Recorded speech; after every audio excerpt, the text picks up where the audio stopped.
Kord kvartalis, kui Statistikaamet avaldab keskmise brutopalga numbrit, läheb avalikkus kihama.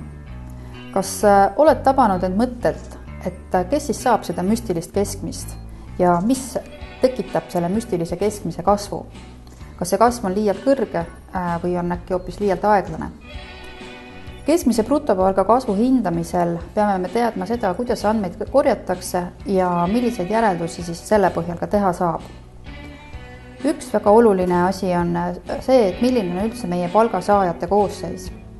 Kui me vaatame brutopalga numbreid, siis tegelikult mõjutab väga palju seda, milline on kõige kõrgemate palgasaajate tase.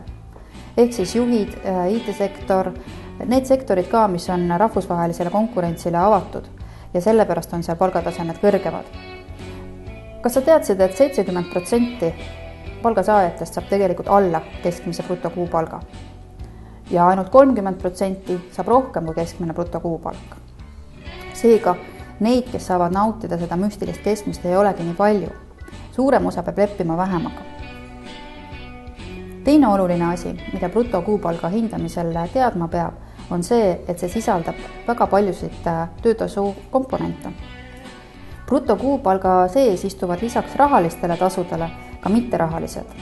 Seal sees on erinevad hüved, mida tööandjad siis töötajatele pakuvad.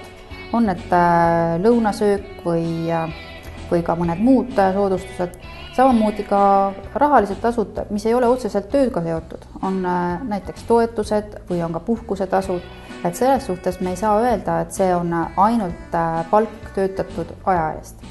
Kui me räägime keskmisest brutokuupalgast, siis mis see tähendab tööandjale ja töövõtjale? Tegelikult mitte midagi.